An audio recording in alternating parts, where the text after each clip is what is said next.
Dude, what's going on? Nothing much, man. Good to be here in Lake George. Thanks for coming up. That just sounded very radio-esque. Like George, has some good bass in it.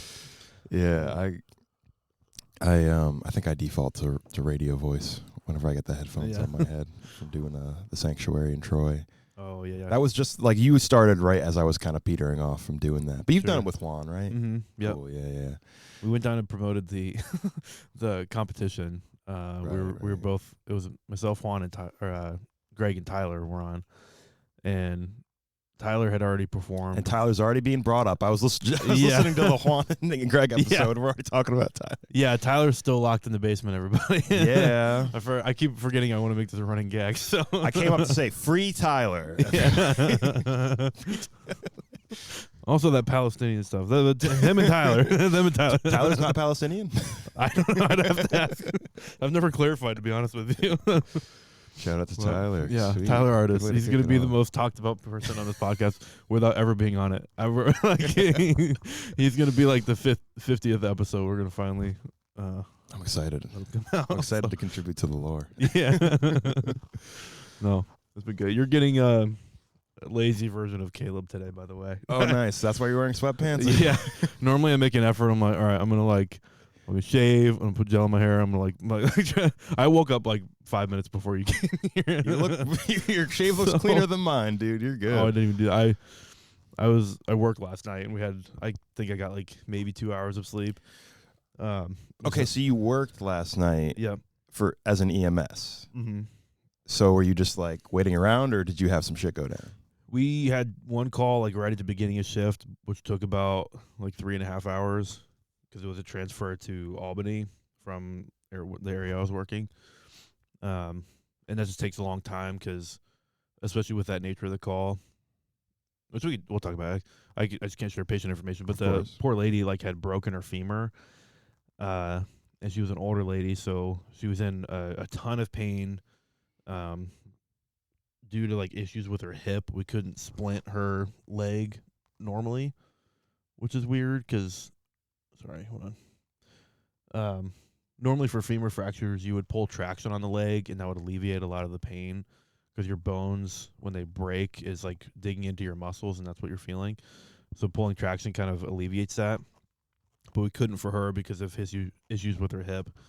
So we just had to load her up with a bunch of drugs. Okay, that's what the story got. Yeah. I had her feeling wonderful. She was nice. like, which is a really rewarding part of my job because like we deal with a lot of people that are in true legit pain, and we've got some really good drugs to help with that. I never thought about that. That's got to be a satisfying part. It is. I have given so many people fentanyl. Which is oh crazy. my God, you're just like my neighbor. Yeah. Yeah, just exactly. Yeah, no. I heard that about Lake George. Yeah. I heard you guys did that. We're very generous, yeah. You can come and take a ride in a boat and get an amp of fentanyl. No. It's funny, like, especially with, well, almost everybody, when we'll get to talking about, like, pain management for people that are in, like, a lot of pain, and I'll be like, okay, I've got some options for you, and I'm like, I've got fentanyl, yeah, I've also got morphine, okay, I've got ketamine. It's like everything just like progressively gets worse. But I'm like, it's all like legal, like very medical stuff. It's not like what you're getting on the street. That's the perfect time to try it because it's like, yeah, if you have a doctor there, it's yeah. I'm literally going to be monitoring your breathing and your heart rate the whole way to the hospital. So like, if it's too much, I got another drug for that. So that sounds lovely. Mm-hmm. Hey, if you ever got to test some stuff, yeah. No, I gave a lot of fentanyl last night. But you are like tired from work. Yeah, yeah. I wouldn't have thought you look fine. You seemed prepared. You poured me some coffee. I wouldn't have thought you were. It's all an act, running dude. on low. No, it's funny with the EMS stuff because my parents' house way down in Greenville, New York, the ambulance, like the house where they all stay when they're waiting on calls. Yep. Used to be right in the middle of town, and they just bought the place right next door to my parents' house. Okay. So, Yeah. so That's now cool. it's like, Yeah. now I feel like royalty. It's like, it's like if anything happens They're gonna with be my right there. family, they're Yeah. ready, dude. They're ready to go. Yeah. I don't think people like think about that too often. That is like a consideration of mine if I'm choosing somewhere to live, is like their level of EMS care. Because if something bad happens and like I'm not able to like help myself, or like I need an ambulance, but I'm in a rural spot, it could be like, excuse me, coffee's moving through me, dude. It could be like upwards of like 15, 20, even longer than that minutes for a ambulance to get to you. Mm-hmm. So if you're like bleeding out your ass and you like, not that they're gonna stop that necessarily, but like they can't help you, or it's gonna be a while. So I always live somewhere that's nearby an ambulance. Yeah, I never even thought about it. I didn't know it could be that good. I was like, oh my god. Yeah. If I knew ketamine was involved, would have moved next to one sooner. Mom, Dad, you guys ever want to do some fentanyl? Yeah.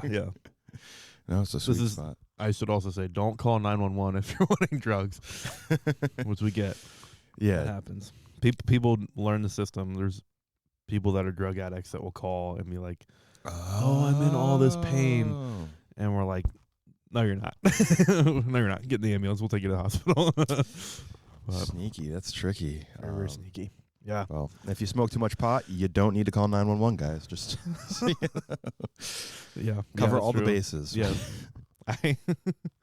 So like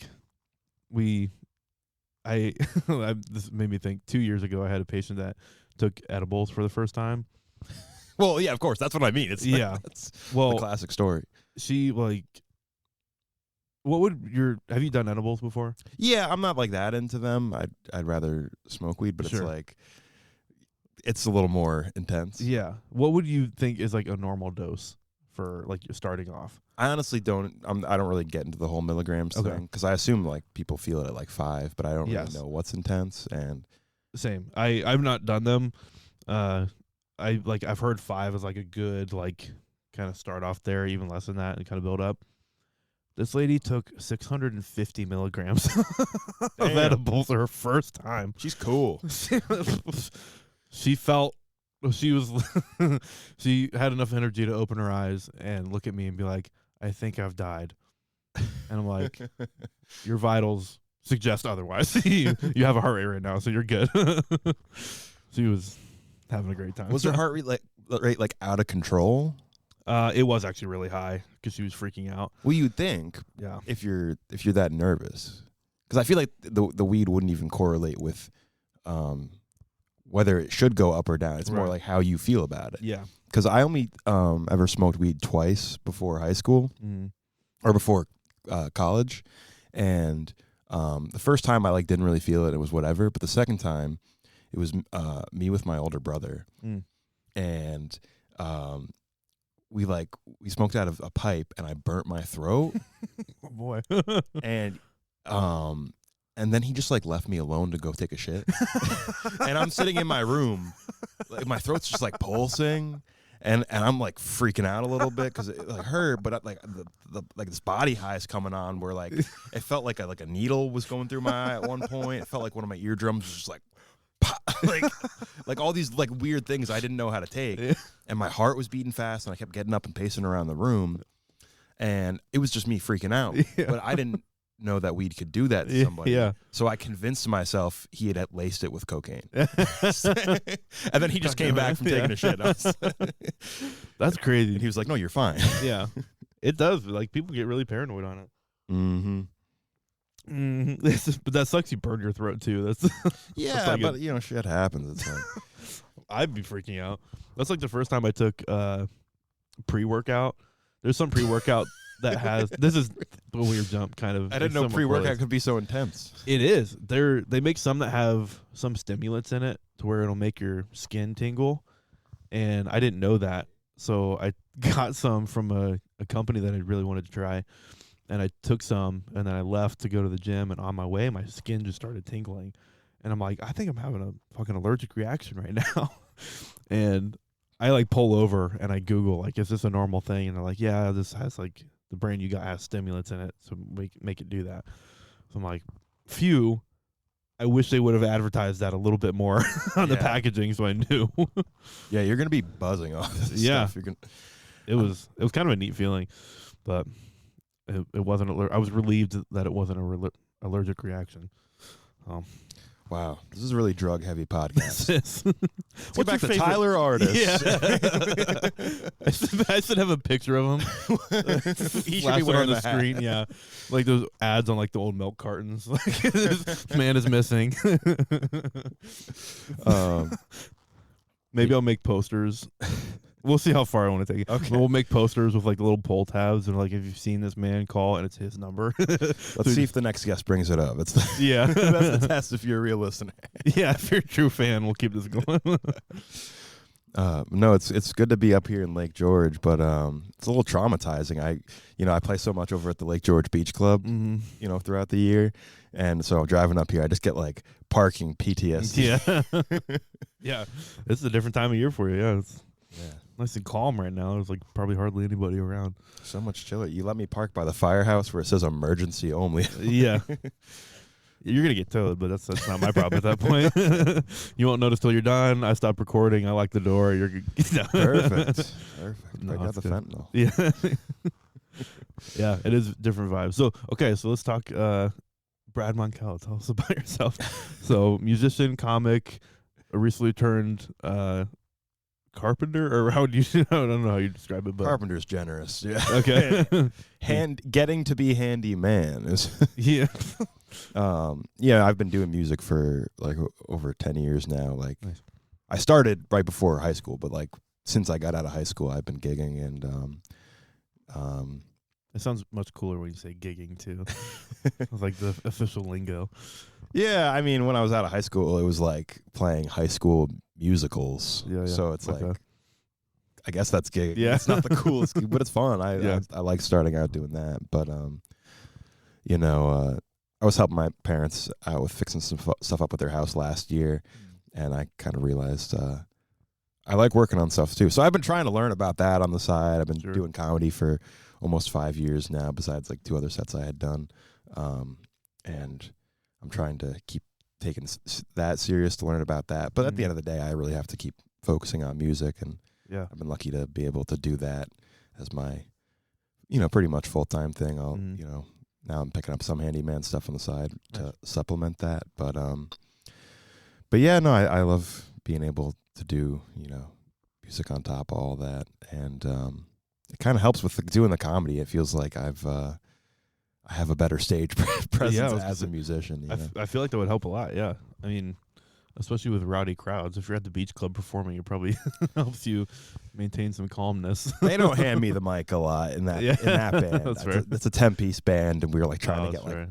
corporate and wedding clients. Yeah, It's yeah. not the best time for me to test out my jokes. Yeah, yeah. So I shit my pants the other day. What? Gotcha. Yeah. That's funny. But also I knew you sang, and you got all these instruments here. I didn't realize how involved you were with music. Yeah. Also. I don't do any like performance stuff right now. I'm at the stage right now where I only really have time to just kind of fiddle around every once in a while. I really want to pick it back up. Like I love to sing. I love playing guitar and piano. I love doing like group stuff, but I kind of have to pick between like work, comedy, and that that kind of takes a back burner for now. I feel you, man. It's hard to, because comedy this summer a little bit had to take a back burner. It's tough to. Yeah. So you want to feel like you're not detracting from one thing. Yeah. And or your main focus. Yeah. But Got to pay the bills somehow. yeah. But I feel like I've hit a good balance with comedy, and where I'm still slowly making progress. It's just it's weird because you're like in a comedy scene and you want to show that you're working hard, but also it's like I can't expect to get it at the same rate as someone who's making that their first thing, their sole mission in life. Yeah. Yeah. There's guys that are able to make like every open mic, and which is cool. Like I wish I could, but I like work. Like last night I was working. I worked the night before that and the night before that. And there's not any open mics during like the noon, So it's a little limiting, but yeah. So you started off in music before comedy. Mm-hmm. How long have you what was your start in music? Did you like high school time you started doing that, or? So I was like from a young age I loved listening to music, and then I started playing trombone in 4th grade, and I was really bad. I Yeah. Like, oh, is there? No. Yeah. Oh, perfect. Something you couldn't do. I could not do that. That sounded beautiful. I was working on a joke recently where I was saying, like, what's, that's sad to be a failed trombonist, but it's like, what's the best case scenario for the trombone? The most famous noise. Yeah. Is that. It's disappointment. Yeah. You can't even play it for yourself. Yeah. That'd be rough. But I didn't know what I was doing. I was just kind of like going through the motions, like barely knowing how to interpret what I was doing for the sheet music, and just, tying for last with the other bad trombone players, Sure. Yeah. In the third section for years. But then right before high school, I started playing bass. I borrowed one from a friend. And my older brother is a guitarist, and he definitely had a lot more. I mean, I don't know how natural it felt to him, but he definitely took off a lot faster and was a good guitarist pretty quickly. And he was going to college for music education. Nice. So he taught me like music theory and guitar technique for bass. Sure. And then I realized, like, oh, I can get better at this. Or that helped me realize, like, oh, you can teach yourself to get better at things. Like, I was really into drawing, and I was like, I could do well in school if I was into something, but I'd never put forth any effort, so I was always just like a schmuck. Yeah. And so music kind of made me realize, like, oh, I actually can learn to be good at things if I put the effort in. It's kind of funny. I'm just kind of the same way. Like, I almost need someone to give me permission to get better at something, like music or something. Like, I need someone to kind of open that door for me to think the same way of, like, oh, I can actually pursue this. Comedy was kind of the same way. You've got the stuff, kid. Yeah. Actually, I was telling Jay that. He was like, the first open mic I went to at Comedy Works, he was there, and he like told me, I had like an okay set. Like, I had like maybe one or two jokes that were okay. And he was like, yeah, keep coming back. Like, there's something there. And I'm like, oh, that's it. Yeah. No, but so, well, that's the thing. It's like, it's really about work. Because I had no innate music ability. And I feel like a lot of people don't realize that what you can get out of putting that work in. Like, of course, there's natural talent. It's tough with the open mics because every once in a while, someone comes through and you're like, I don't think they're gonna stick around. So it's like, I want to be polite and be like, hey man, good for you for trying it. But there's certain people where you're like, this guy's there's a screw loose. Like, how much do I encourage this? Yes, yeah. There, yeah.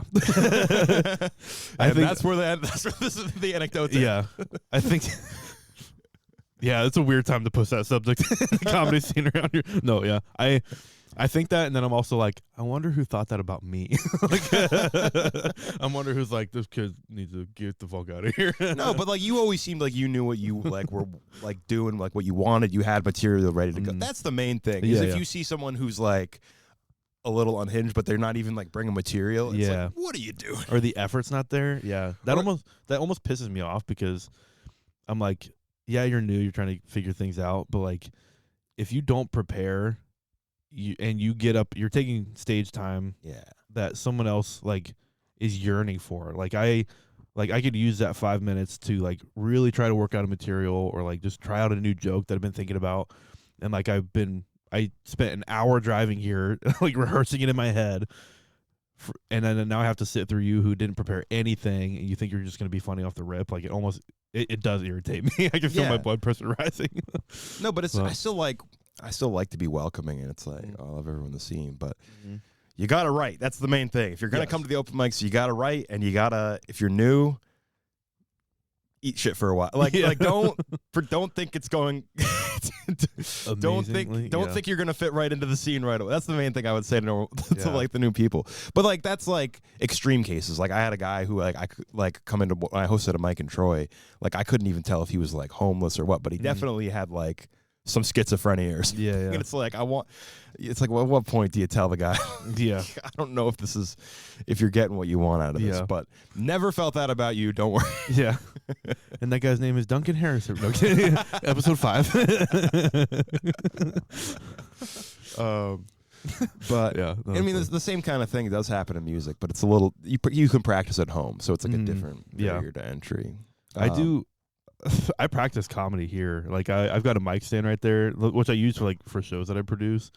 But I'll fucking like pull this out and I'll just sit there and like run through my material and I put on there's like a like background talking noise thing you can get on Spotify that actually I probably pulled up. I'll put that on really loudly and I'll just do my comedy over that, like practice my sets. So I'm like, okay, if by chance someone like decides to have a conversation in the middle of the show, it's not going to throw me off as bad. Interesting. Which is funny. Maybe I should make like a heckle soundtrack, but it's hold on, let me see if we can pull this up.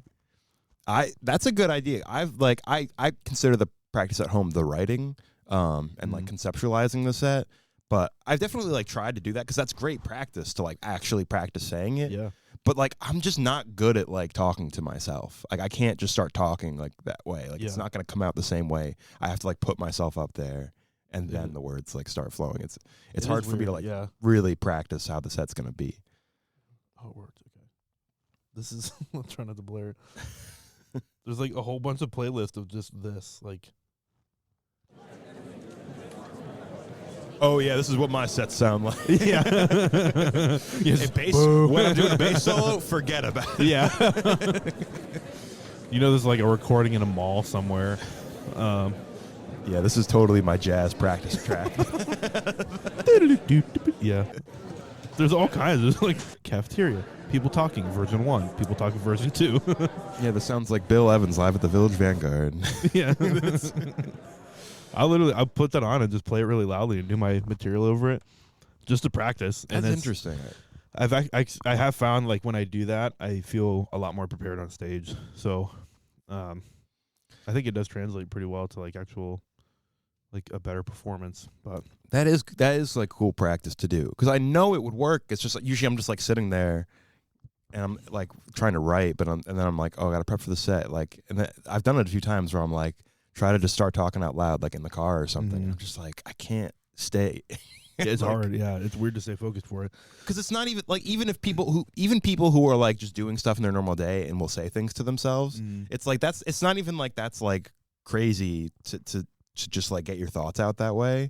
But then to like even like actually focus and do it, I just can't get into that zone. Yeah, it is weird. I feel weird talking. I pretend like if I'm in the car and I'm driving down the interstate and I'm like driving past a bunch of cars and I'm like acting out a bit or whatever, I'm like pretending I'm on the phone so people aren't like this fucking lunatic. It's like it's yeah. That's the other thing. It's so easy to like feel self-conscious even when like no one's paying any attention. But it's shit. like They don't care. But yeah, it's just like your thought will go somewhere else while you're trying to practice or whatever. Yeah. But that's like part of the. I guess the goal is to get to a point where you're just like unfazed, like you're just staying in the pocket of the bit. So that's good. Cool way to look at it. I like that. It's fun. I'm doing it a lot. Yeah, but yeah. So with the music stuff, when I started, I was like I said, really bad. And when I got into bass, I was really into punk rock. So the bar is very low in punk rock. I was like, oh, it's okay that I'm bad. But I was very serious about it early on. Sure. But I was like, oh, I'm going to end up living in a van. That's literally like what I thought was going to happen. So like, well, I like punk bass, so I guess this is my only option. I didn't choose this life, it chose me. Yeah, exactly. Nice. So you play, so it was bass guitar? Yeah. What you did? Okay. Yeah. I mean, should have assumed if it was punk rock, you're not doing a stand-up bass for I mean, it could be. And I started playing upright because I was learning about jazz pretty shortly after that, but it was still pretty like fresh for me. But I started playing upright because the school had one that had been broken for years, and they repaired it just because they knew I was interested. Nice. And that took a long time to get together. The upright hurts compared to electric. It's like that's a much more demanding instrument. Sure. Yeah. I mean, it's huge. Like it's taller. It's probably just as taller than you are, I'm guessing. Yeah. It's and it's just like the pressure you're putting with your hands and how rough the strings are. And you're early on, you're without realizing it, I'm like plucking harder than I have to, but you're getting like blisters and like it's like arm wrestling a tree to play that. It's like You look like you're getting fights coming home from band practice. Like, yeah. No, there were gigs I would come home with like a big blood blister. There was a time where I got at least 2 of my fingers in one rehearsal. Oh wow. That sucks. But now I've come along, but that took years to get together. But then my older brother, his big thing, he did different styles, but he played a lot of musicals, and he after college he moved down to the city and played like a lot of like Broadway stuff. He was nice. subbing for like 7 different musicals down there. Oh. So he helped me figure out how to get like the high school musical gigs in my area after I got out of high school. Yeah. So that's what I started out doing, and then when I moved to Albany, I started going to jazz jams. Yeah. So I transitioned into more of that stuff, you know. The punk thing. I was in a punk band for a bit in college, but by that time I was more into jazz anyway, so it's like that didn't really stay the focus. Yeah. That's cool. So jazz is kind of your like the band that you're in is are they cover but also jazz, or do they what's the mix there? Well I play with I gig and I just end up playing with a bunch of different bands. I fill in with people. I do gigs where I just put together my own group to just based on what I know they know, and we'll just pull tunes together, and the jazz part of it informs that. But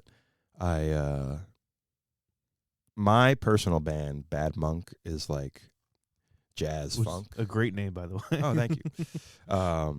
It's but I don't want it to be a specific thing. That's I don't.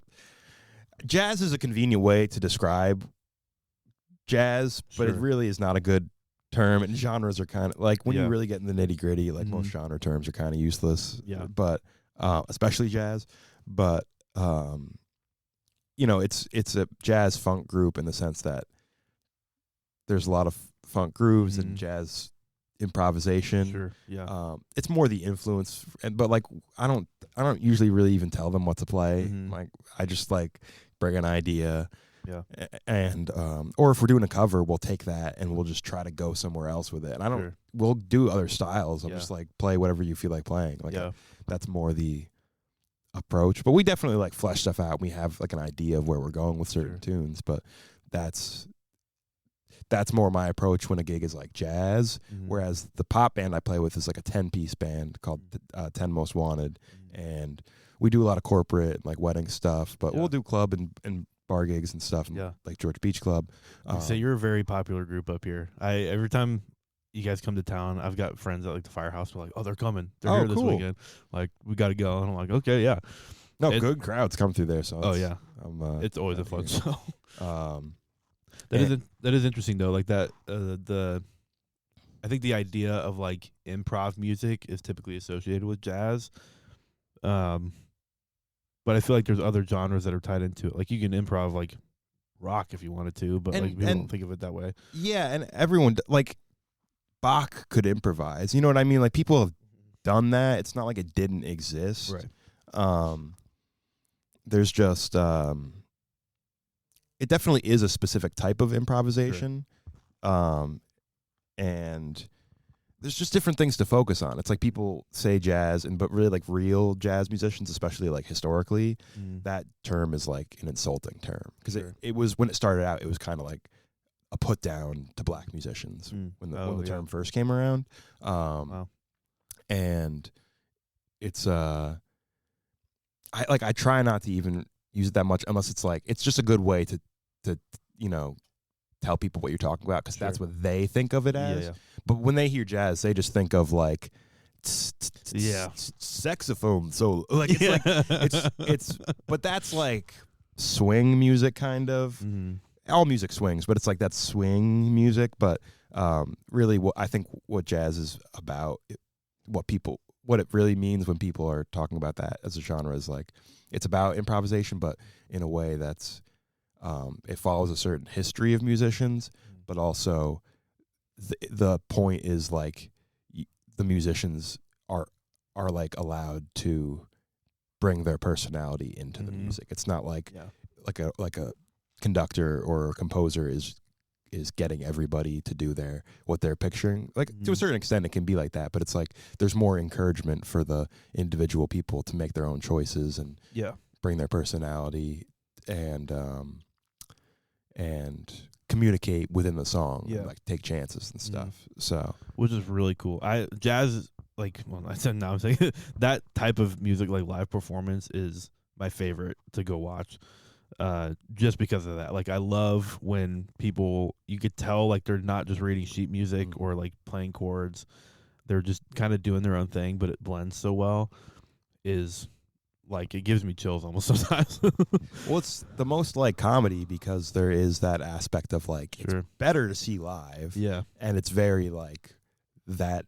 It's always specific to that night. Yeah. And it's kind of better at pulling a reaction of like from the audience of like, wow, that, because you can kind of tell when like if you're watching a band or a group that's playing and they do something that is like new or like just worked out really well or was cool, like, and you see their reactions, that almost makes you like more fired up for them, like when they're playing too.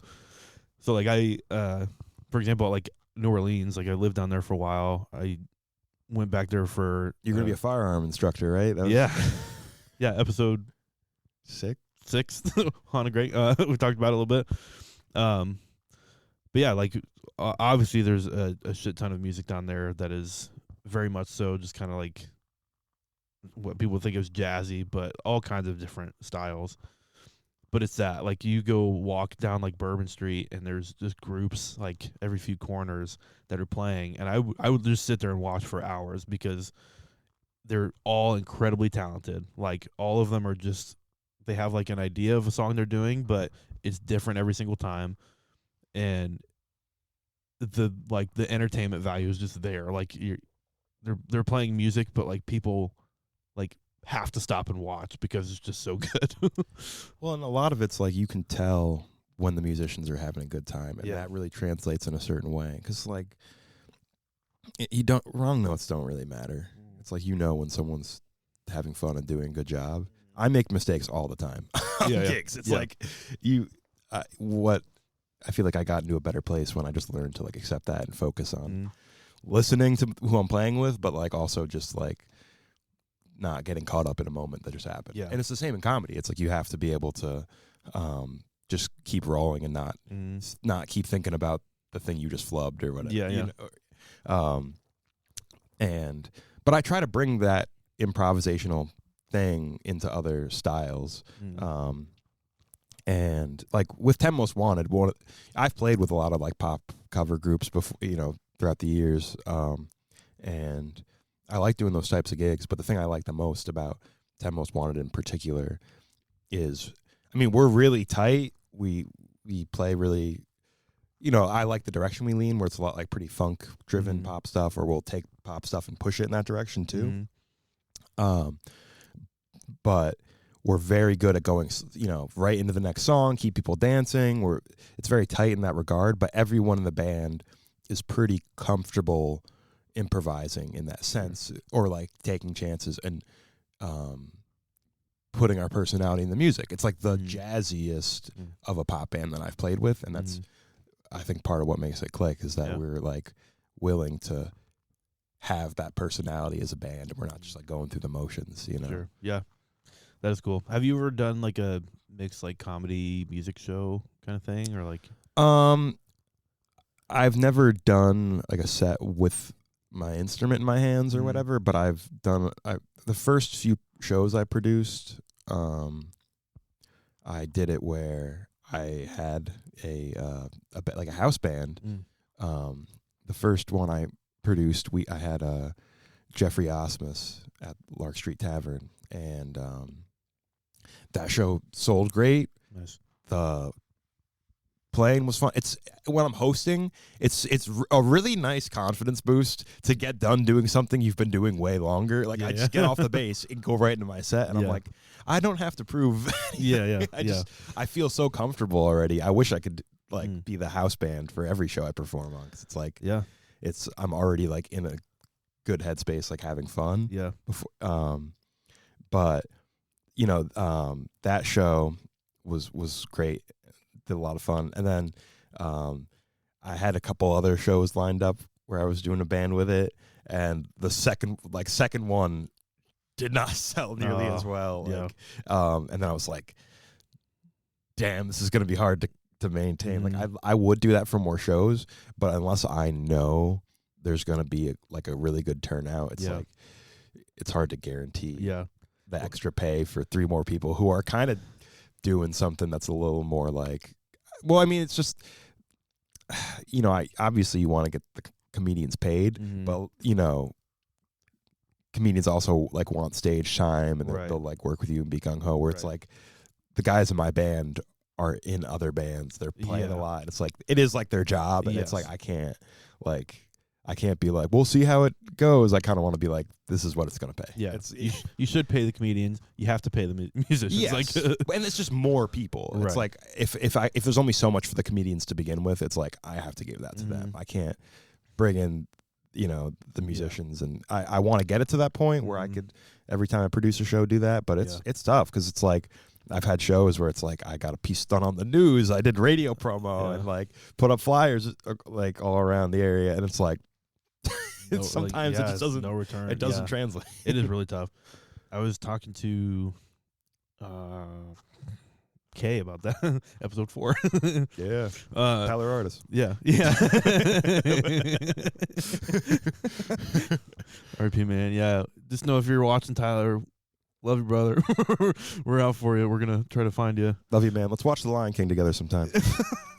Is that an inside joke? You don't know that joke of his? No. Oh, good. I don't remember. No, I don't think so. I'll have to let him out of the basement. It's about when Nala. I think it's like the "Can't You Feel the Love Tonight" part or whatever. When Nala is giving him those "fuck me" eyes. Oh, yes. Every time he goes to do that joke on an actual show, I'm like, well, let's see how this is going. Yeah, because it's like a soft bestiality joke. Anyways, love you, Ty.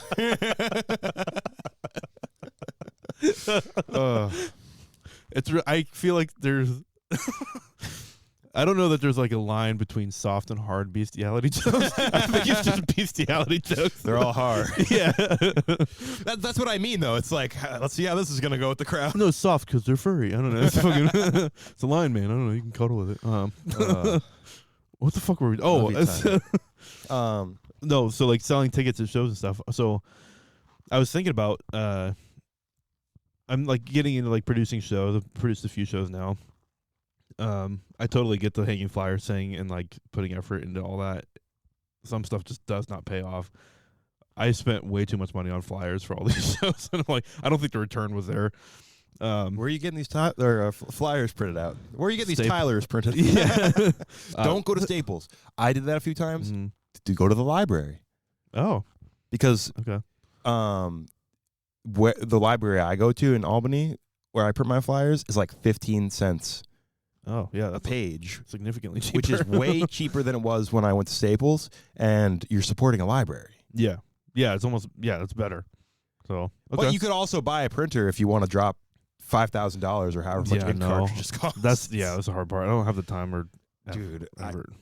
I looked into getting new ink cartridges for my old printer, and I was just like, I'm just going to support the library. Yeah. Makes me feel better, yeah. Okay, I'll keep that in mind, yeah. It's weird to even think about stepping into a library, because I have not been in one in forever. But no, I was on the music thing. I was thinking about. I just did a show at the Halloween show at the theater in Glens Falls, which was actually a really good turnout. And there's a lot of potential for that space there, because they've got 2 rooms, like the main theater, which is huge and got a big stage, and then a cabaret room, which is like more intimate. But still a decent size.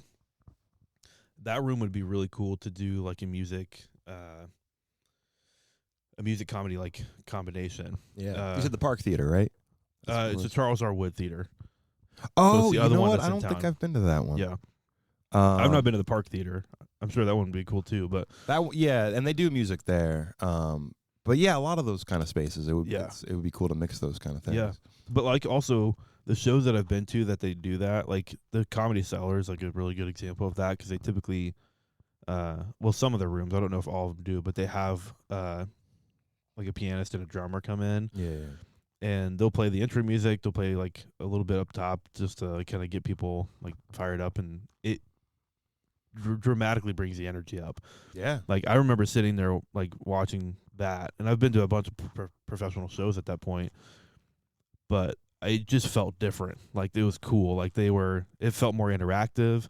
I was sitting right behind the drummer, and he was doing like all these filler like stuff, and I was, because I played drums a little bit, to know like what he was doing was really impressive. Yeah. Like this guy's a professional. So for me, it was like this. It just elevated everything. It's like putting salt on food. It was like, this tastes better with music. I wish I could do it for every show, and I want to Yeah. get back to practicing keyboard because that's like my weakest thing in the rhythm section. Mm-hmm. Because that seems like it would be a really fun thing to be able to Yeah. just do to like walk people up. Yeah. I could do it on. It's weird with the bass. At some point, I'm gonna do like a show where I have my upright bass and Sure. I'm hosting with that. But Yeah. like, I could get by on guitar, but I'd rather get some more songs to pull out under my belt. Sure. But like, I feel like just being able to play keyboard like almost like you're in like a black church or something, where it's just like just the ambiance of the whole thing. Yeah. It's like, this is just like they're fitting the mood of everything, and it's like you're just kind of accompanying whoever when it like and I wish I could do it myself. Obviously, it would be great to have the band, but it's like to be that self-sustaining as a solo musician would be so much fun cool. to add to that stuff, but Yeah. not a lot of solo bass gigs out there. You can try. I don't know. Maybe people would like it. It would be a good challenge. I should do that to myself. It'd be neat. I mean, I think people would appreciate the skill of it. Like, it's impressive seeing someone play an upright bass because it's so big. Like, you just kind of notice it. Yeah. So I feel like if you're able to incorporate that somehow, it'd be neat. But I feel like people would like it. I just sometimes I love myself, but my inner monologue can also be like, they're hating this. Yeah. Because I'll do a gig with my band where I'm just like, oh, they probably think we're being too out there and weird and getting too into the improvisation, and then I'll get done and I'll get like compliments and I'll listen back and it'll sound good. I'll be like, why am I like this? Yeah. We're our own worst critics at times. Yeah, for sure. No, I think I would really like to do more music and comedy shows. At least have, even if it's not like me playing, like I want people to be there that can and just play in the mood. I think it would really elevate everything. My goal is I'd love to own a comedy club one day, and I want to have that incorporated. One, because I like both mediums of music and comedy as entertainment. So like, if I can incorporate that into shows, I think it just, again, elevates everything. It makes the production quality like better. And it just makes people more engaged and like willing to return. I think if they know like that's the quality of show they're gonna get, I think they're gonna like come back and spend more money on tickets. Yeah, no, I think it just adds to the overall experience. It's like an impressive dynamic. Yeah. I think. Yeah. I think the comedians who are performing feel it, and they like that. It's exciting for them to see the music. It's like, I think it pays off. It's just you have to have it going and sustainable. Yeah. It's Plus also like some of the biggest tags I've seen in like comedy shows were with music involved. Like there was a guy, the pianist at the Comedy Cellar. He went by like Red, I think. His name was Red. I've seen him in videos. Yeah, phenomenal. The last comic that went up,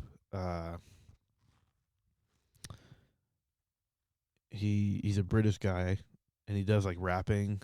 Like a set where he does like an improv rap thing at the end, and he did it with the band that was there. So they played kind of a just really chill line underneath, and he rapped on top of that, and it was cool. Like it was a great way to. It was his closer. It ended out the show like super cool. Yeah, it was sick. I almost get like a little like tingly when I think about it. Yeah, Maybe eventually that's a pre-workout though. Yeah, eventually I'll get a regular thing going like that, but it's just tough. I've been kind of pulling back from the producing, just trying to focus on my band and well, maybe I'm saying this because I want to do it, so maybe I'll get you involved in some of these shows and we'll get something together. Yeah, man, That'd be sick. Yeah, that would be great. Yeah, it's and the more I'm it'll be nice as I get more comfortable with my band. I'm trying to push the envelope and get us just accustomed to doing all the different things we might need to do, because I feel like it. You need any more? Or? Sure, but I feel like it makes us a better improvisers to be prepared for like whatever. And we actually have a residency right now at the Night Owl in Saratoga. Oh, I nice. don't know if you've ever been there. So we're there like most Fridays for the next couple months, and that place is a little clubbier, but I really like what the new owners have been doing with it, because this past like year or two they've been having like a lot of great bands in there, and the fact that they give me so many dates is awesome. But they want more popular music, so we're doing a lot of like classic funk covers and stuff, but they let us do our thing with it. So it's like we don't do like our originals as much, but we do the covers, and we're allowed to like improvise and stretch out and do weird stuff with them. So it's nice to have gigs like that where I can have the variety, where it's like if we were a house band for a show, we have like recognizable things we can pull out to like to get people hooked, and and like even the running for a comedy show, it's the same thing, where it's like it's almost like a little bit of a different job, where you're like you have to be ready to do things on cue, which is doing weddings was good practice for when I did like the band for the comedy show thing, because like it's very like coordinated, where it's like this is happening and cut, like you have to cue the band and be ready to do all that stuff. So it's all nice practice that I feel like makes us better as a band. Because my drummer in Bad Monk, Aaron, is really good at that kind of stuff, and following those directions. I gotta say, the drummer in 10 Most Wanted, his name is Lance Comer. Shout out to both Aaron and Lance, but Lance might have the best like comedic timing of a drummer I've ever seen. Because like if something funny happens mid song or in the wedding, he'll do like a kind of like the rim shot, like, but like he'll do it in time in the song. He'll incorporate it like with timing into whatever moment. Nice, yeah. And like it just feels so natural every time he does it. It's like that's cool, yeah. Or he'll be able to do like a little silly reference, like a type of beat that he'll just like throw in the middle of the song. It's like so clean. It's like that. I just want to push myself to hopefully be that free. Yeah. I guess that's the like goal of like the jazz, putting your personality into music, is I want to be so free that I'm ready to react at any moment. Yeah. Musically, and then comedically, that's the point I want to get to, is like whatever happens, I'm just ready for it. Yeah. You know what I mean? Yeah. That is cool. That's neat. I love that kind of that shows someone's experience level and like just their time on that instrument, That's cool. Yeah, I'm trying to just get to that point where I'm unfazed. That's the main thing. Same with, it's the same with podcasts and whatever, I'm always ready to pull out a Tyler Artist reference. Gotta be unfazed for whatever podcast throw at you. Yeah. Release the bees. And that was a swarm of bees. Thanks to our new sponsor, Cheerios. Yeah. What the fuck? This is so terrible. Fuck the podcast. It's magically delicious. Yeah, your face is swelling up. I like the fake sponsor thing also. Dude, I think that's really fun to do. I don't think like people really care. I don't know. I don't know if people care that much. I think it's just another. Better than a real sponsor. Yeah, listening wise. Fuck real sponsors that I want to have some days. You should reach out and sponsor this podcast. That'd be cool. Yeah, I'll stick with doing my lip pillow and what was the other one? Mediocreassistance.com. But it's like if you can be funny in a perspective ad read, I feel like that also shows it's like you should take out an ad with me because I'm going to put effort in. Yes, it's not like. Well, that's like how I'm kind of approaching all this, because like I'm not expecting like this to take off and just get like tens of thousands of views right away. Like I know it's like a process to grow, but this is also like part of my resume. Like if I want to be an entertainer and a writer and like even actor one day, like doing the smaller things like that, I think is just one good experience for me. Like it goes through the process of me like writing a script and writing out an idea and doing things like even like when I did the lip pillow one, I was like, I wrote out like the list of things I needed, which is you don't really think about, but like, okay, I have to go buy some pillows that I'm gonna fucking destroy and cover in coffee. Oh, I didn't even see the visual. Oh yeah, I video and everything. I'll show you later. But I I had like I bought coffee, I bought these pillows, I brought like a marker that I can like write or put like a lip emblem on the pillow, which is actually on my bed right now. I'm using it. Nice. But like just getting the experience of like doing all that was one, it was actually really fun. I really enjoyed the process of it and like setting it up and just doing it. And I make myself laugh when I'm doing this. Like I like make some like line or like tag for like this fake product, and I make myself laugh. I think it's funny. So I like the process of it, but I look at it as my resume for like the future stuff. So like if that can translate, or I can keep doing that and I at least get the experience, that'll help me in bigger projects down the road, or like if I want to do a special one day, or things like that. So well, and the setup here is super legit also. So I feel like you're already ahead of the curve by getting that stuff out of the way to learn. And I was doing the same thing for a while with doing radio, which I've kind of backed off of recently. I haven't been doing as much, but it's like I just wanted to get all that out of my system. Yeah. And it's the same with comedy, where it's like I was thinking about doing it when I was going to start, and I was doing music, and music was going good. I've definitely made a lot of progress since then, and I'm not shit, but like I definitely have made a lot of progress in music, and I've done a lot around here, and it's like I might as well get all the bullshit out of the way before I make any more connections or fans, because you want to be ready. You want It's like I just need to shake all that nerves and stuff off, and get some experience now before I'm like so doing well enough in music that I'm like embarrassed to be bombing. You know what I mean? But I think I started at the perfect time where I'm like, this bombing is giving me a nice perspective for my music. Yeah. It's humbling, which is going to help me in the long run. Yeah, exactly. Oh. And then like and I have my nerves out of the way for radio and podcast stuff, and it's but even this, it's like this is still to me is like practice. It's like I want to like be able to carry on a conversation about Tyler Artis. Yeah. Since you brought it up, Tyler, we're looking for you, man, or we're gonna find you eventually. Sponsor the podcast. Get Tyler's family to sponsor it with like missing posters and stuff. I'm like, hey, if you pay me money, I'll let people know he's missing. Morbid. You might find him at his dates. Yeah. That'd be a really funny way to like advertise shows that they're missing. Yeah. I'll find them at the Comedy Works in Saratoga. Whatever. Yeah, I mean it's also a good misdirect for creating promo material. It is, yeah. Yeah, I was at one point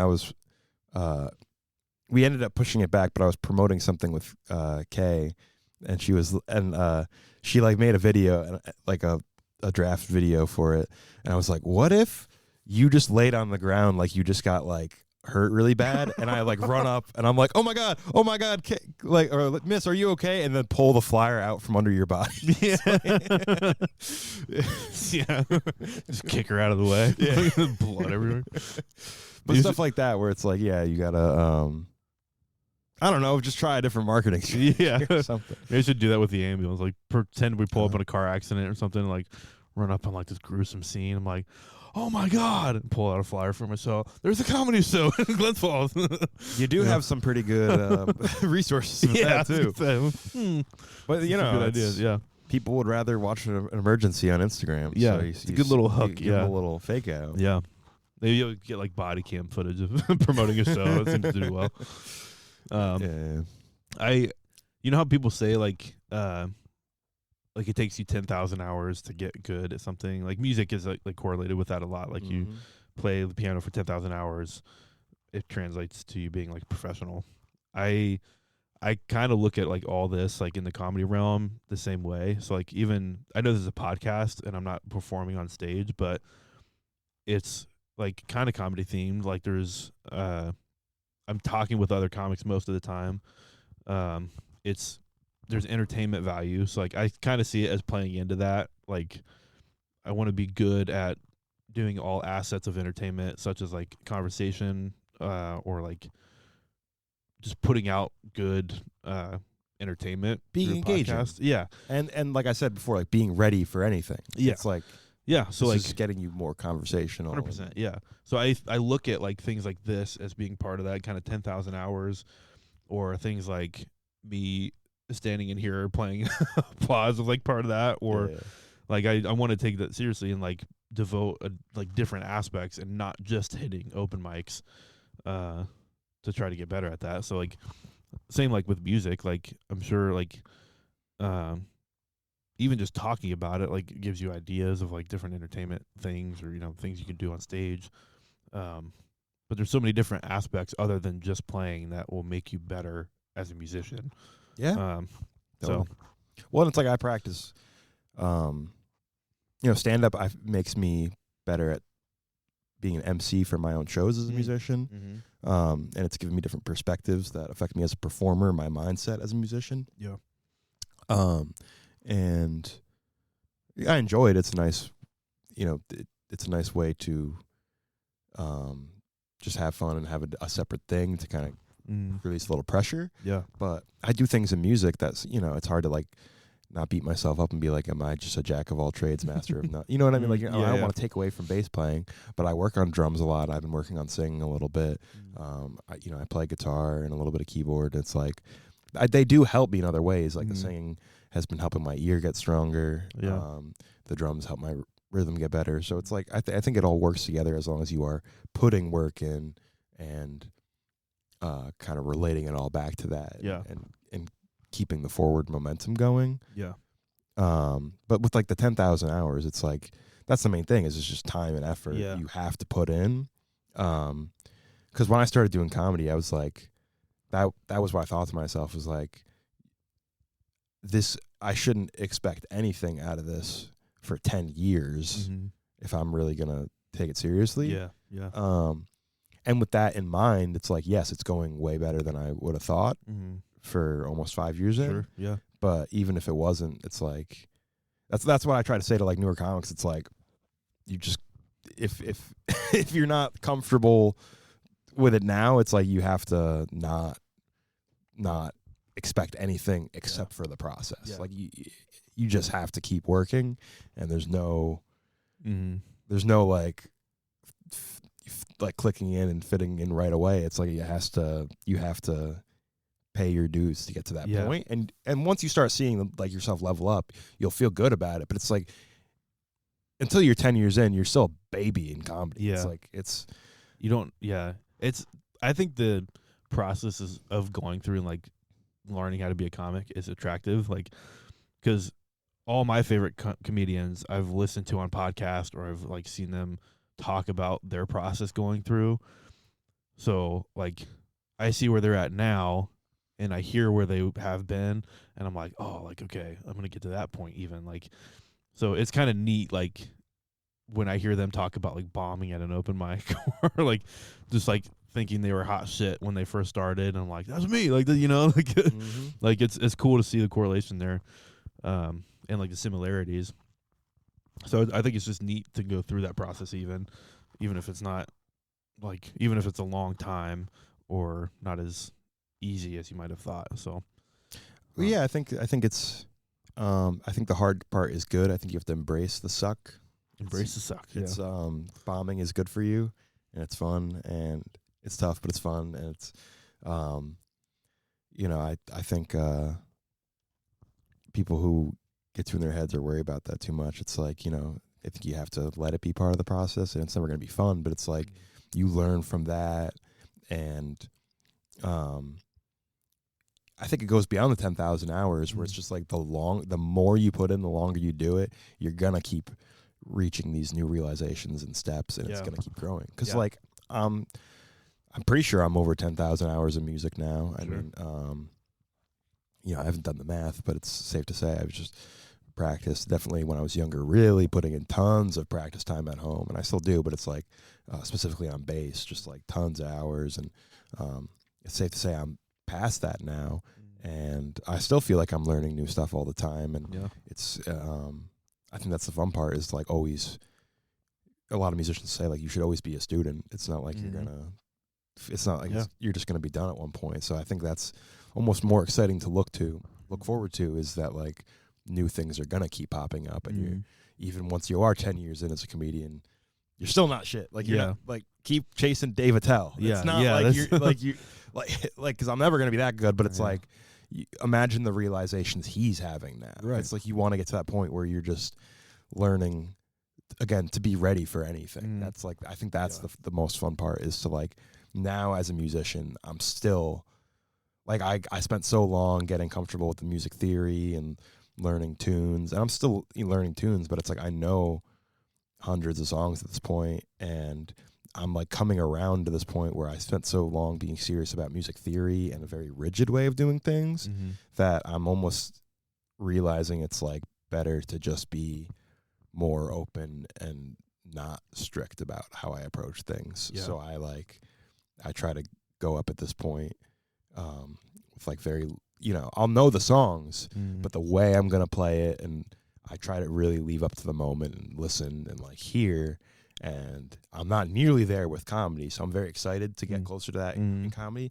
But being that further along in music, I can see how it's like, oh, I'm like almost in this like uncharted personal territory for myself, where I have to push myself to be like uncomfortable, and that's like almost the most fun part now. Is to try that weird stuff and like try to actually keep challenging myself, even though I am comfortable. Yeah, that's like that correlates to like the field of medicine a lot too. Like, which EMS in particular, you hear doctors say like I practice medicine, or like I have my own practice. You even hear like lawyers say that. But like EMS, I don't think people think that same vein of like we're practicing medicine, but that's what it is. Like, we're taught a curriculum and like a standard in school of like, okay, if this happens, we give this medication, like, or they break this, we do this, But there's always like new learning. There's always like more knowledge that can be had in like the EMS field. So it's kind of funny how like all that stuff correlates across like every interest I have of like running a podcast, doing comedy, like being a paramedic, like all that. Like, I can always be better, and I should always try to improve upon those skills. And talk about useful skill to just have in the back pocket. It's like, I need to brush up on, I took a first aid class in high school, and I think back, I think about it. I'm like, I need to practice because I am not ready. Not that I'm the one who should be, but like, shouldn't everyone be ready? It's like, you don't want to be that person, but it's like, I should know what to do. I'm working on writing. It's like very pre-stages. I'm writing a bit right now where I talk about CPR, and my goal in it is to like talk about the process of CPR. So like, I'm kind of inadvertently teaching people, but like, I'm trying to make it funny. And there is a lot of funny parts about it, and I've got like some bits that I've kind of done already. I'm just trying to blend into it, but I was like, maybe I could do like teach people CPR, and they don't even realize it. That's awesome. Honestly. Yeah, that's like, I think it'd be cool. But because there's been people that like have watched The Office, that episode where they do CPR, and then they like found their family member in cardiac arrest, and they remembered not the cutting off the face or like doing slow compressions, but like they remembered the instructor in that video saying like, you have to push like hard and fast on the chest, and like at this rate, or like even singing that song that they do in there is like a good thing to do while you're doing compressions. Like, people hear that and they remember that because it's funny, but then it translates to the like real life situation where they're, Meemaw shit the bed and you need the reviver. So wow. Meemaw spilled Kevin's chili in the bed. Yeah. That's my only Office reference. I don't know The Office that well, but what's funny too, you play a lot of weddings. Have you ever had anybody get hurt at a wedding, or like? I mean, I've seen a lot of drunk people fall. Yeah, that's fair. But I don't think anything super serious. I'm trying. Nothing's popping out to me. I don't. Okay. Yeah, I don't think so. Just at general gigs too. It's like, it's definitely happened where like an ambulance has had to show up. Someone had to, but it was always like, it was nothing like super crazy. I was at an open mic once where someone almost got stabbed. I like broke up a knife fight. God damn. Jesus. And then someone came back with a gun. Oh, But I wasn't there for that. the infamous. Yeah. Okay. Yeah, you know. Yeah. That was before Shout my out time. to no. Yeah. Yeah, I don't care. Pull up, dude. What are you gonna do? You're not gonna pull up to no. Give my address. Yeah. I asked that because I've gone to a surprising amount of weddings for calls, Oh, really? and like I've had a grandma die on the dance floor, and you want to talk about a showstopper? Let's do a bit of good band. Yeah, it's like yeah, you can use this as a credit. Like, we kill people with how good we are. People are dying to listen to us. That was in hindsight, like it was sad in the situation. Oh, that's horrible. Yeah, there's so much comedy to be had in that situation though, because you don't know how weird it is to like walk in and like see a person that's passed, and like due to paperwork they had in place, they didn't want to be resuscitated, so we had to like respect their wishes. So they had like a DNR DNI in place, so we didn't try resuscitation orders because of that, because they didn't want it. But there's still a wedding. Like someone just got married, and I have to be the one to deliver that news. Be like, hey, congratulations. Also, I'm so sorry. Oh, you had to ruin their day. You couldn't just weekend at Bernie's or onto the dance floor. Yeah, just pick her up and just fucking throw her on a stretcher. Staying alive. Yeah. The band, I don't know who it was, but we walked in and the band was still up there like holding their instruments, and like we're like 10 feet in front of them, and I'm like, you guys can wrap up actually. Like you're not gonna be playing anymore tonight. As a band member, you're probably like, yeah, good, chill gig. Cool. Yeah. Yeah. Well, this actually wasn't that bad. Yeah. We got paid for like an hour. Yeah. They actually kind of pissed me off a little bit because they were like, everything was wrapping up. Obviously, we like had moved the patient out so like people could like kind of gather the stuff and leave without them seeing it. But some of the band members came up and like where our ambulance was like near the rear loading door. Can you guys move for us? They asked us that, and I was like, go fuck yourself. You can carry your shit around. And like, I get it's inconvenient, but it's not nearly as inconvenient. I'm carrying a little more than a drum set out of here. I'm carrying memories out of here. Yeah. I'm carrying the weight of a ruined wedding on my shoulders. You had a decent set. Someone that really enjoyed it. She dropped it like it's hot. And she's fucking, yeah, anyway. I've been thinking about telling that on stage, but I'm like, I don't know if it's too fresh. I don't know if people would get the drummer reference. He could be like, you're worried about getting Tama out of here. Yeah. I'm getting Grandma out of here. Yeah. My nightmare is going to be like, I tell that story, and then someone in the audience is like, I knew I recognized you. Dude, I probably, if it's a wedding around here, I'm probably knew someone in that band. Probably, yeah. Like most of them. We'll talk after. Cool. But yeah, I'm always fearful I'm going to tell a story and someone's going to be like, oh yeah, I was there. Like that was my like aunt or whatever. Like, I'll be happy to see this you. was in Ohio. I don't know. Yeah. But yeah, that's crazy. That's funny. Yeah.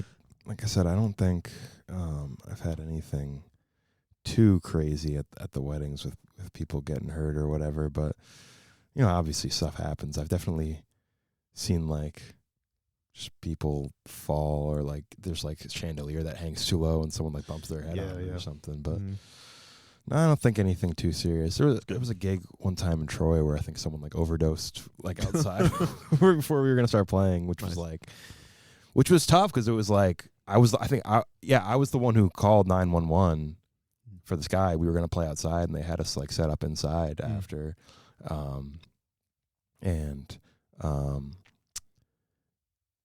and it was just like such a weird cathartic headspace to be in before you're about to play some like jazzy improv stuff. But like I was like upset to play, but like it puts you in this whole other state to like be doing it. Like you're like, you feel like you reach this whole other place while you're trying to like create with the spontaneity of the music. It's I think that like the emergency side of like response, like it's good that I have this career that I do. So like if I run into that in a show, I'll be fine. But I think the after effect, I'm not going to be as prepared for, or like I'm going to be in a different mindset than I probably should be. Because like if, well, so like Drew, Drew Moore? no, the famous comic that has a stutter, Drew something. He's on like. Is he like a Kill Tony guy? What is he? No, he was on like America's Got Talent. He like won that or something. I don't know if I know him. I'll look it up. He had a show recently where someone went into cardiac arrest during his show, and their heart was stuttering. Is that medically accurate? He was such a fan. He was like, "Watch this." I mean, that is medically accurate, actually. Yeah. Love dub. Yeah, the lub dub was going crazy. I think is that the best sound effect for a heartbeat? Or have you lub dub? Yeah, you seem like an expert on heartbeat sound effects. Yeah, lub dub. Yeah, Drew Lynch. Okay, yeah. He posted it like on his website, but afterwards, like it obviously like killed the vibe of the show. Like so, you really can't continue from that. And like the audience was like I think ready to leave because it was like kind of traumatic for them. I think I'd be like, "Oh, that was kind of cool, huh?" Anyway, I was like riding in a music park like I'd just be going in my nest sit and like not reading the crowd. Well, you could spring into action. You'd be the hero of the show. Yeah, but then like also I'm so used to like responding to people's like emergencies, dealing with it, dropping him off at the hospital, and then my partner and I are like, "Where do you want to go to eat?" Like, like we move on pretty quick. So, you did your job. I mean, if anyone's earned that. Yeah. If anyone's earned this whole chicken bacon ranch pizza I'm about to shove in my face, it's me. God damn it. I got to work on my own cardiac arrest. Yeah. I'm trying to relate. I got some arteries to clog. But, so what was your start into comedy? We didn't really talk about that too much. Like, where did you get started at? So I had loved comedy for a long time, and then I was pretty fresh out of college, and maybe I was like I was done, and it was 2019, and I like knew I wanted to do it. So I was like writing ideas down in my phone, and like, podcasts they had been going for a while, but I was really finally just catching on with them as a thing and listening. And that's when you like start to hear comedians talk about it, and you're like, oh, there is a process. Like it never even occurred to me to try to write a joke, or because when I was a little kid, like I said, I was really into drawing before I was into music, but like when I was 4, 5, 6, I really loved memorizing jokes out of like joke books or that street jokes people would tell. I was so into that, but it never even occurred to me that I could write a joke. I just didn't. My brain never like came together like that. And so I started doing it, and I finally decided to do an open mic on Lark Street, and I was like, the day I decided I was going to do it, it was like just like stomach cramp the whole day, like nerves, just feeling sick, but like preparing to do it. I didn't want anyone I knew to be there or anything. And looking back, I probably didn't realize this at the time, but it was probably only comedians. It was a very small room. It used to be called Pint Size was the place, but super small. Twan was the host. Shout out Twan Wood, hosted my first open mic. Nice. And I like everything. I think I went like too dark or whatever. I bombed. It was like bad and awkward. And, but I was glad I did it. But it was also like I felt a little like nerve shell shocked, where I was like, "What the?" Like I wasn't trying to do it again for a while. Sure. But I kept trying to write ideas down. I did a similar thing a year later, in the fall of 2020. So like.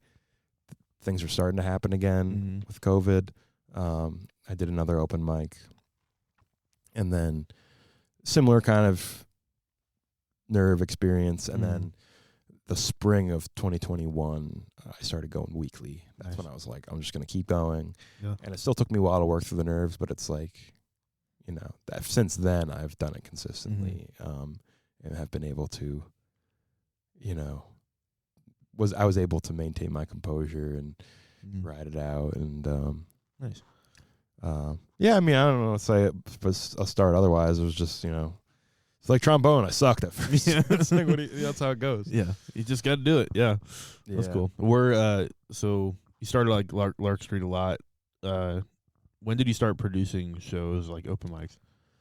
When I was probably about a year and a half, 2 years in, I started hosting my first mic in Troy at 518 Craft. And then I did that for about a year, and then I had been booking music at Lark Tavern in Albany, and I started producing shows there in January of 2023.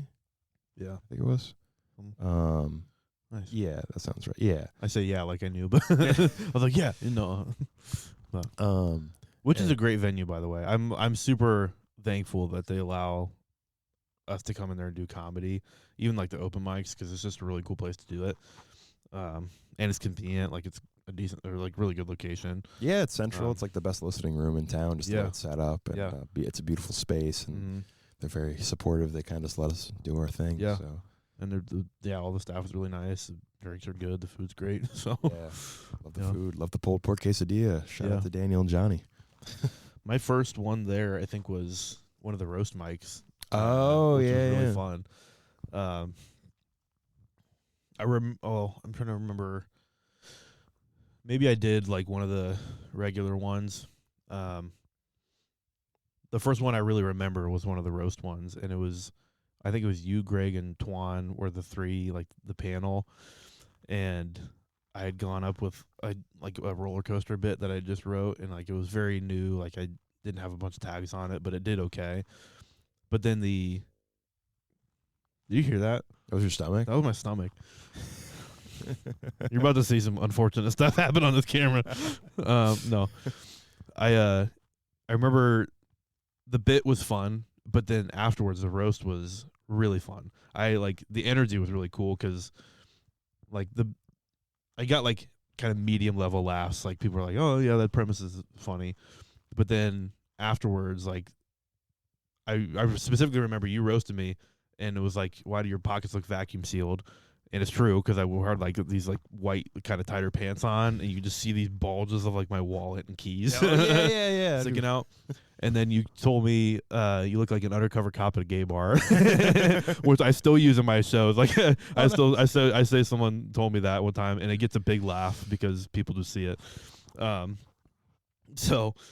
But the energy was really cool because like it's more playful. People are like, it's improv. I think I roasted you back because I was like, you said I look like an undercover cop at a gay bar. I was like, you look like the suspect I'm looking for. And that's right. That got a big laugh. And that was the first time I had gotten a laugh like that. So it was neat, like going into a different version of an open mic and like having that playfulness to it. But like nobody was insulted by the roast. Like it was just what you were there for. It was really fun. That's good to hear. So, because that's why I started doing that, was because it was like, so many open mics are the same shtick, which is good because it's like you need to practice. But I feel like after a certain point, it's like it was a Sunday mic. Like I added it so we would have a Sunday mic, and it's like if we're gonna do more stuff, it's like we might as well have a different theme to stretch some different muscles. Right. And I'm glad you have a positive memory of it because for me it was like it never really took off. Like we had some nights that had a decent turnout, but Sunday's always been tough there to keep that going, and like. After a certain point, it's just the turnout wasn't good enough for me to. I just switched it to more of a writing focus because I was like, it's just I just wanted to keep it fresh, and but maybe we'll go back to it eventually. I don't know. I've kind of handed that off to like Will and Craig lately, but it's I'm glad you enjoyed it and got that out of it. It was good. It was good roasting practice, and it was and just being a little more off the cuff. Yeah, it was good. Like I remember I brought a friend to go watch it, and he was there that night, and he really enjoyed it just for that aspect. Like it was more engaging and stuff. So yeah, there's always good stuff that comes out of it. That Cool. was the first, like, one of the first open mics I like really remember that stuck out. It was like it was one of those times that like kind of really like encouraged you, kind of lit a fire under you, because like, this is really fun. I want to keep doing this. But I'm glad it had that effect because it was burning me out. but let me tell you, nothing else you've done has had that effect on me though. So only that. No, it was cool. Yeah, that is a lot of work producing especially a weekly show. Like Yeah. you don't think about going there and setting up the equipment and just being there early, even and, like, Just being in working with charge the venue. whole time of Yeah. like things keeping moving. Yeah. It's like it's nice when you just get to show up and Mm-hmm. and hang out and do your set, but Yes. it's like Yes. hosting. Yeah, I've done a lot of hosting there. It's like you're focused on how things Mhm. are going the whole time. Yeah. And like I know the sound system better than everyone else, so like I have to be ready to troubleshoot. Yeah. Yeah. The sound system's always having issues. Yeah. It's a lot more pressure on the host. Like, I've honestly been thinking, like, the shows that I produce, I kind of am thinking about getting someone else to come in and host it. And either I'll do like a short set after that, or like I don't know, like less. Keep it as like a smaller roster of comics, and I'll just do some time or something. Only because it's so much pressure to like produce and like make sure all the sound equipment is set up, make sure like ticket sales are happening like they should, concession sales, whatever. That is like very distracting for my set, and I don't have time to prepare for it. And I want to be good at the comedy. I want to be good at producing shows, but I want to be the best at the comedy. And like the Halloween show I just did was like, I felt the effect of that because we had like a last minute change in the lineup. There was some like problems with the seating. We had to figure out all the sound equipment because we were using theirs. And thankfully my friend Lewis, shout out Lewis, came and helped me with that. But it was just a lot. Lewis. But yeah, so It's tough, man. It's brutal. it is. I'll always, whatever show is happening, I'll do what I got to do. If if a friend asks me to host for something, they're putting me Yeah. on. It's like, yeah, whatever. Like I'll help. I don't want to host, but it's like I'll just embrace whatever I have to do for a show and try to make the best of it. And it's because it's the hardest set is to be hosting. Yes. And it's the most work of just like you're being attentive through the whole show, and you can't just take a minute to like clear your head or whatever. Yeah. And especially like if you don't do well, you still have to get up like 3-4 times to bring on your next comic or something. But like, yeah, and that's you can redeem yourself. You can, you feel it feels tough, but it's also like you're doing that job so other people don't have to. Yeah. It's like Yeah. you are helping. It's tough because you don't want to be judged by that set, but it's also Right. like you're helping out those other people. So it's Right. it's an important job that I would hope the other comedians would respect for that, but also it's like it's good practice too. Yeah, so it it's is. like It is. I definitely feel you on handing that off, but also it's like the ones you did do, it's like you get a lot out of that. It's Yeah. like hosting is a important skill. Well, I told I was talking to Jay about this because that night I had like inadvertently called the audience stupid. I was like, I had some jokes, and just the timing of like how it was heard throughout the room, like you kind of heard a pause in the laughter, and there was a few times of like, wow, you guys are a slow audience, and like just in the response is what I was meaning, but I didn't realize that in the moment I didn't think it was like, it sounds like I'm calling them like stupid. And that's for What's sure. up with the how it sounds. chromosomes in this room? Yeah. Where'd they go? Why is there so many extras? Yeah. Yeah. But like I learned from that, and then that criticism actually is part of the reason I prepared so much for the Albany open mic at the Funny Bone, and which was neat because like that like I had a really good set there, and like I got good video out of it, like I had really good feedback. So hopefully that produces something, but like the criticisms in that moment was pretty good. Like it sucks to go through in the moment, but That's how you learn, though. It's like, yeah, and that's any like new comic should know. It's like you have to be. Generally, you shouldn't insult the audience. Like, obviously, some people are don't better. do that. That's dumb. You fucking idiots. Yeah. No. Come on, Tyler, get it together. You have to. Some people can do it better than others. Their like persona on stage is better for like negging the audience or whatever. But it's like you don't want to be negative. You want to have like a positive energy for the room, or like if not, it has to be an obvious shtick. Like But generally for new comics, it's like you want to give positive energy. You don't want to show when you're uncomfortable. Like if a joke bombs, you have to stay in the pocket and not let it show that it upset you. You like those are all the things you have to work on early on. It's like you have to,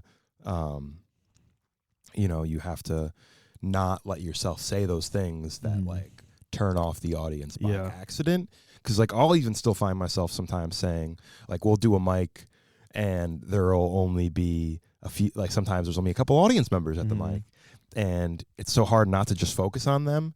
But even I'll find myself sometimes saying like, "You guys are the only audience here." Yeah. But like, you really shouldn't So even much cue them pressure. into that. That should be a secret. But it's Yeah. you're just like operating in the room, and you know all the comics, and sometimes that just slips out. It does, But even that, it's like you want to know what impact you're having on the audience members and how comfortable you're making them feel. So you have to be really careful in your set how you're addressing them, and you don't want to single them out or antagonize them. Yeah, I think everybody's guilty of that at some point. It's so because it just feels like what you should do, but it really isn't. Yeah, or like I'm trying to like learn. I'm trying to like teach myself not to say things like, "Oh, you guys didn't like that joke," did you know? Because like that kind of kills. It almost like takes away their permission to laugh because you're like, you're kind of criticizing whatever reaction they had. Sometimes it can be good. Sometimes it works to say that, but it's like you don't. Yeah, because yes, you don't want to show that you're bothered by it, and sometimes it's so easy. Sometimes you'll do a joke, like I'll do a joke about. I have one about pansexuals, and if that falls flat, I'll be like, well, a lot of pansexuals in the room tonight, and that usually gets a chuckle. Sure. Yeah, but that's also kind of like a hacky line. So then it's like, I have that in the tool bag to get me out of that. It's not always going to work either. It's not even necessarily funny. Yeah. But it's like, that's like, even if it does work, it's like, how can I keep reframing where I can go with that? Like, you don't want to just fall into the same habit of how you're going to react. Yeah. Definitely be prepared to make it funny either way. If that's what you have to say to keep the momentum, then whatever. But it's like you want to keep challenging yourself to how you're affecting the energy of the audience and how you're how you're keeping the flow going of your set. Yeah. The other line I'm trying not to say is like, I thought that was way funnier than you guys did, because I say that a lot. Like if a joke doesn't get a reaction that I think it should, that just means I didn't tell it how I should have, or to a way that made sense for the audience. Like I say that a bunch and it comes across as nervous every single time I say it. So like I think the audience reads that and they're like, oh, okay.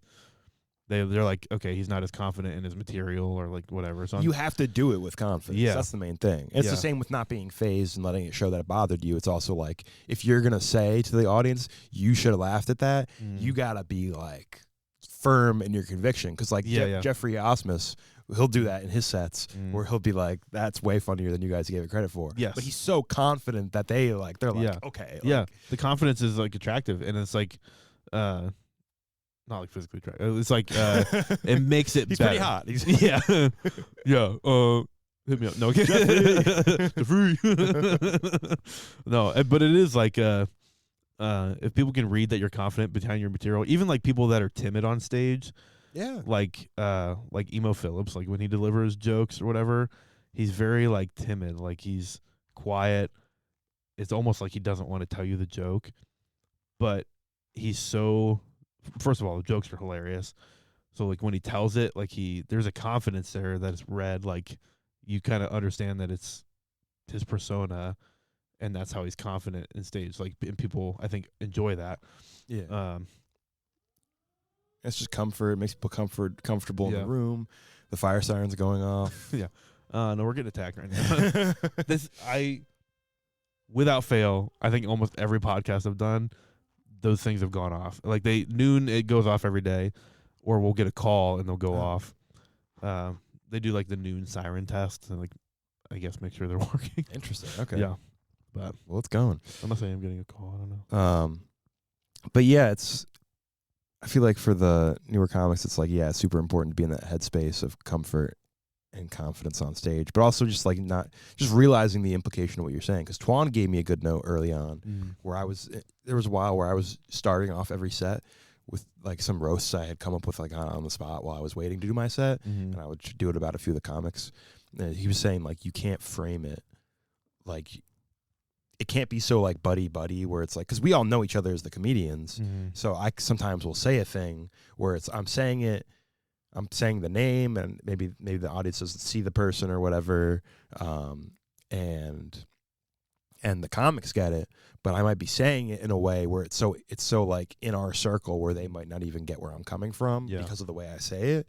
Where if you're gonna roast someone who's in the room, it's like you can't just say their name and assume everyone's going to talk about them because you know them. Right. It's like you have to make sure the audience is also cued into that. You got to point them out, or they have to have just been up there, or you have to say it in a way where you're not talking to your friend group of comedians. You're treating the comedians like they're also the audience, and you're saying it in a way that would make sense to someone who just walked into the room. Yeah, there still has to be a setup of some kind. So whether that's like them on stage and like you're playing off that's still a setup to your joke because the audience will get that. Or like maybe you know something about another comic and you're like, he does this, that's your setup, and then your punchline and you roast him, Yeah. So it has to make sense. But yeah, I love that kind of stuff. Like I love learning that stuff because it makes you a better performer. And like I just like going through the process of like figuring it out. Because I do see like progression in joke writing with it. So yeah, there's like the natural osmosis of certain things that are like unspoken, and you just sharpen certain skills over time and slowly build. Yeah. But there's a lot of those revelatory moments where you're like, oh, that's something I have to keep, like a little tip I have to remember. This is a tool that I have to keep in my trick bag, and it's like you said, like 10,000 hours. It's the only way you're gonna accumulate those kind of things to be able to use. Sorry, I have this. Got an emergency. I had like 3 people message me. I'm supposed. He's not gonna listen to this. There's some like sales guy. One of my friends got set up with his life insurance policy, and he referenced me. I've been there. This guy is nagging me to death. That's what they do. And I told him because my friend did it. I was like, I'll listen to your spiel, dude. But he was trying to he's been so annoyingly persistent. So I'm canceling on him right now. I was supposed to meet with him at noon, and it's to the point where he tried scheduling this the other day. I was like, all right, let's do noon, that day. He was like, well, I need you to do something for me though. I need you to go into your calendar right now and put it in your calendar for me. And I was gonna do that anyway, but I was like, fuck you. I'm like, it's so irritating. It's like you want to respect the hustle. Like this right. is your job, and I don't want to tell you no, and I don't respect this. Yeah. It's like it just feels so I don't want to sign up for a whole other thing if I don't really need it. It's like I don't want to involve this whole other bill or something in my life if I and I had the same thing where a friend had a financial advisor that he recommended to me that way, and then I heard him out, but he's asking me for references, and I felt and I'm a people pleaser, and so at first I thought I was the weird one for not wanting to be but I was kind of uncomfortable. I was I don't want to just give you my friend's number or whatever. It's they put you in that position. It's I shouldn't feel like an asshole for not wanting to give someone else this awkward cold call. So I've been there. It's annoying. It's annoying, and you don't want to tell someone you don't respect their job, but it's also it's I just want to be able to say no, dude. I wish you the best, but I just don't. I just have enough shit on my mind. I don't want to have to diplomatically tell you I'm not interested in life insurance in my 20s. Yeah. I've got I'm trying to learn that. I've been such a people pleaser to where anytime someone reaches out, I'll be like, oh yeah, let's set something up, try to be friendly. Now I'm I don't have time for you. I'm never going to be your friend. I don't have any interest in spending time with you on the phone and try to build this relationship where you're going to sell me something. I just don't have time for that. I'm not interested in it. I'll learn to say no one day, but for now, you got me on the podcast. Yeah. I really wanted to say no. Yeah. I was really hesitant to come up here. It is a little inconvenient. It's a long drive. No, I like doing this kind of stuff. That's the thing. This is fun, but there's just certain things where it's as I get older, it's you have to draw the line, and especially for bullshit like that. Yes. But even in music, it's I love to play. So it's I'll say yes to so many things, but it's tough when there have just been gigs where it's I have to ask myself. It's did you actually have fun the last time you played with this person? Yeah. Is this 75 to like $100, which isn't that great for a gig? Like, is that even worth it to go not enjoy yourself? Yeah. Like, Yeah. because I love playing. I have a very low bar. It's like, I enjoy it. So I say yes to so many things, but it's like, if you're not working with someone who makes it easy and enjoyable, that's where you have to learn to be like, I just have to, save my mental space. Yeah. Because this is fun. This is relaxing. You have a great setup. Yeah. I enjoy talking to you, but there are like people I've done music gigs with where it's like they want to have like multiple rehearsals and like the rehearsals are not very efficient and like they have given you too many songs where there's no way you can even get to all these on the gig, and then they don't have the time management in a rehearsal to get to all the songs. And so I'm stressing about their gig more than, like, I'm sure they're stressing too, but it's like, that's a thing I think some people have to realize. It applies to comedy too, where it's just like, how can you make people comfortable when you're asking them to do something? It's like, I feel like in music, it's very easy for things to turn into this whole fiasco. Yeah. Where it's like there's too much pressure to do stuff, Yeah. Just let people come in and do their thing. Like, yes. If I'm hiring, like, if I'm having a comic come in to do a show, it's because I've seen them perform and like I've vetted them and I know they're funny. I don't need to put pressure on them to be like, tell them what jokes to do or tell them how to work this audience. Like, if I'm doing a set, I need to be funny during my set. I'm going to let them go up and just do their thing and give them creative liberty to like do this, do the audience. That's one of the things I love about comedy is it's so all on you to do your thing. Because obviously I love being in music and playing with bands. And like I said, as a bass player, I'm always with a band. I'm never solo. And I love that. But it's nice in comedy to be able to just show up to something with no gear. Yeah. I don't have to coordinate with anybody. I just show up and I do my thing. I can prep on my own. Yeah. I don't have to worry if this person remembers the bridge of of whatever song you want to name, like I want to dance with somebody. It's like you don't have, but like luckily I know enough musicians now that it's like I generally know what to expect out of people. I know what I can pull out of them, and I can give them like options to do harder stuff, but also make a set list where it's like, I know that this is not a hard thing for them to get together. So we're all busy. You don't have to stress about this, but if you want to do these harder songs, I know them. They're ready.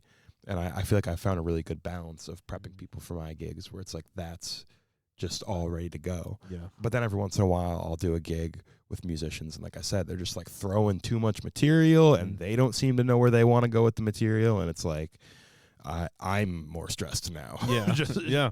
It does translate to everybody else. Yeah. Especially like if I'm the host and I'm stressed out about everything, like that's, the other comics are gonna feel that. Yeah. I always just try to, and even for myself, but also because I know it affects everyone at a gig, I just try to be happy. Let's have, like, we're here to have a good time. Like, I don't care if I bomb, if overall everyone has a good time on the show. Like, that's the main focus. Yes. Like, I'm not gonna stick to anything. I'm not gonna, I'll do my best not to project or to ask people things that are self-conscious about my own set. It's like, and one thing that this applies to both comedy and music gigs too, which is like a thing I try to focus on, is like, I try to be very gentle when I do have critiques for people, but sometimes you also have to just like set that aside for till after the show. Sure. Because like if I have something more strict I have to say, someone makes a mistake that I have to tell them, like, don't let that happen again. Sometimes you just got to wait till after the show because you don't want this person for the rest of the show to be in their head. Yeah. Thinking about the note you just gave them, if it's really that brutal. It's like sometimes you have to pick your moment. Yeah. And as tough as a people pleaser, because I don't want to upset people at all. I don't want to leave them with this tough note, but it's good for people to get those notes. You just don't want to do it when they still have to be on their shit. Yeah. Right before they go up on stage, be like, yeah, your shirt looks like shit. Have fun. No. Like, yeah, man, I think that like whole chunk about all of your personal life is really gonna bum the crowd out. Yeah. So maybe just try to be a little more positive. You're not doing your work material, are you? Oh, okay. It's like, yeah, Ed, I think Ed Colson. It's like, yeah, not the dead dad material. Yeah. It's funny. I was just telling him the other night for a show, though. I was like, no, do the dead dads. Yeah. That's almost better. I love, like, asking what comics are doing and, like, encouraging them. Because it's like bits we've heard before, probably a bunch, but I'm like, I love that bit. Like, and I feel better when people tell me that.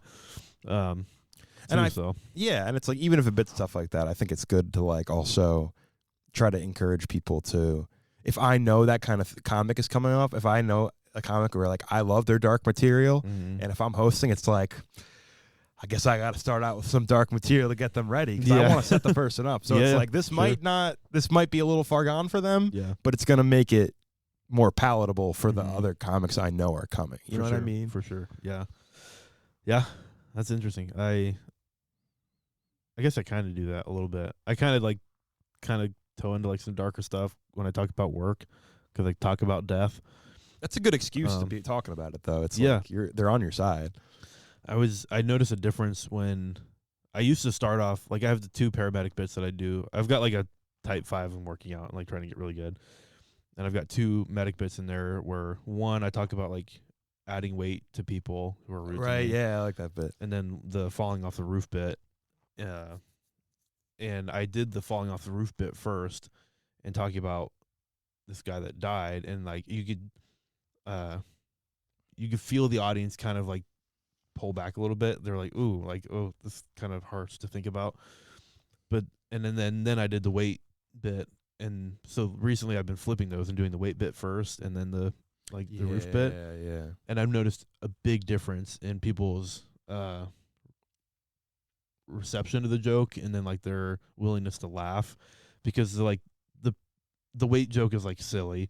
But it gets them, like, kind of comfortable with the idea of laughing at an emergency, or, like, the idea of it. And then it makes it easier for the setup for, like, the talking about death and, like, making a joke about that. So that's why the order is so important. Yeah. Because I feel like when I was working out my type 5 and then it built to a 10 and a 15, it's like it's good to flip it and do it the harder way, but, like, when you're figuring out the optimal way to order your stuff, you want to get them to that comfortable level where they're not going to be too shocked by the subject. Because not everyone has the same type of sense of humor. Not everyone right off the bat is ready to laugh at necrophilia. Yeah. Or a soft bestiality joke.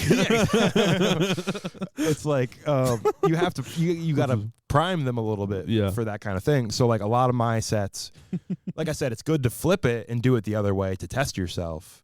It's good to start out with your stuff that's not as palatable as a test, but when you're getting that optimal order together, it's like, my stuff about being a musician is probably my cleanest, most general stuff. Sure. And it helps the audience get to know me. It makes me a little more likable because I have, like, a different angle for them to view me through, and that, I feel like, is a good icebreaker to start my sets. And then I try to put my, like, absurdist, weird stuff towards the end, because then it's like, well, if they're with me now, I, like, you can get away with more. If I lose them, at least, like, at least I got through a good chunk of the set. Yes. It's not like I just started out with that stuff and then lose them for the music stuff later. It's like, if the riskiest stuff, which can also have the biggest payoff sometimes, I'm putting it towards the end. So it's just like, so I can get them to that point where they're ready. They're ready for me to make a joke about Jeffrey Epstein. Like, well, they learn your style at that point. So, like, and, like, they're laughing with you, and, like you said, they're more comfortable. They're, like, more willing to go kind of the further distance and, like, darker stuff, which is great. Yeah, I think order is super important, and I don't think up until more recently I didn't really pay attention to it. I just did jokes because I thought they were funny. Or, like, whatever order I thought or did, but now I'm, like, really trying to hone in on that because it makes a huge difference for sure. Yeah, you just want to have a set list and a flow and a way to get between the jokes, ideally. It's tough when you're piecing different things together, but the tighter the set of material gets, the more you know how to tie it all together and make it feel more natural. Yeah. Nice. Not to cut things super short, but I have some stuff I need to tend to here. That's all right. So do that's why I've been checking my phone, getting Also- like texts from a bunch of people with some pretty important stuff. So No worries. I know you got to get your life insurance situation all straightened out. well, I told him to. I'm not talking to we him. should call him. We should get him on the Should we? call him on the podcast? I'll grill him. That'd be, dude. He's nonstop. He called me the other day when I was at work, and the first time he called me, he dropped that line of like, "Hey, you know your buddy Logan? Did he tell you about me yet?" I'm like, "No, I have no idea who you are." So immediately, like, I'm this is like a scam. But my buddy did actually refer me to this person. I'm like, what the fuck? But every time he's on the phone with me, he will not let me talk.